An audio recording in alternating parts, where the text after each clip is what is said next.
SPSR Nellore జిల్లాలో ఇటీవల కాలంలో ఒక సస్పీషియస్ అంటే అనుమానించదగ్గ కేసుగా ఒక జికా వైరస్ ఇన్ఫెక్షన్ కేసు అని బయటపడింది. మర్రిపాడు మండలం వెంకటాపురం దగ్గర ఒక చిన్న అబ్బాయికి.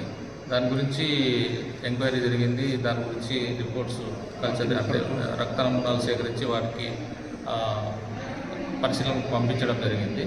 ఈ నేపథ్యంలో గవర్నమెంట్ సర్వజన వైద్యశాల నెల్లూరులో కూడా ముందు జాగ్రత్త చర్యగా ఒకవేళ ఇట్లాంటి Zika virus infection positivity cases అక్కడికి ఏమన్నా నిర్ధారణ అయితే టెర్షరీ కేర్ కింద ఇక్కడికి రావడం జరిగే అవకాశం ఉంటుంది. కాబట్టి ముందు జాగ్రత్త చర్యగా ఇక్కడ ఒక జికా వైరస్ సంబంధించిన ఐసోలేషన్ వార్డ్ అంట. ఇది it's not an isolation ward.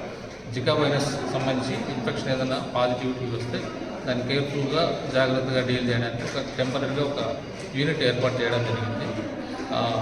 వాటికి సంబంధించి ఆక్సిజన్ సప్లై ఉండడం కానీ, వెంటిలేటర్స్ కానీ, తగిన మందులు అంటే సిమ్టమాటిక్ మేనేజ్మెంట్ అయినా కూడా లక్షణాన్ని బట్టి చికిత్స అనే విధానంలో కూడా దీనికి ట్రీట్మెంట్ ఇవ్వడానికి ఇక్కడ ఏర్పాట్లు చేయడం జరిగింది. అలాగే దీనికోసం అవసరమైతే నర్సింగ్ సిబ్బందిని కూడా అదనంగా ఇవ్వడానికి ప్లాన్ చేయడం జరిగింది. అలాగే దీని వ్యాధి నిర్ధారణకు ఫాలోఅప్కు సంబంధించి మైక్రోబయాలజీ డిపార్ట్మెంట్కు ఇన్స్ట్రక్షన్స్ ఇవ్వడం జరిగింది. దాంట్లో భాగంగా రక్తం సేకరించి నమూనాలు సస్పిషియస్ కేసు ఏదైనా వస్తే దాంట్లో పీసీఆర్ అంటారు, ఆ టెస్ట్ను పంపించడానికి చెన్నై కానీ లేదా national institute of virology Pune కానీ పంపించడం జరుగుతుంది.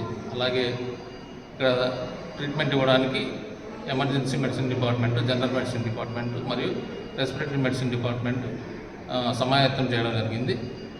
ఒకవేళ పేషెంట్ అలాంటి కేసు ఏదైనా నిర్ధారణ అయినా ఇక్కడికి వచ్చినా దాన్ని సమర్థవంతంగా ఎదుర్కోవడానికి సరైన ఏర్పాట్లు, తగిన ఏర్పాట్లు సర్వజన వైద్యశాలలో ఈ పల్మనాలజీ డిపార్ట్మెంట్ ఐసీయూ కేర్లో ఏర్పాటు చేయడం జరిగింది.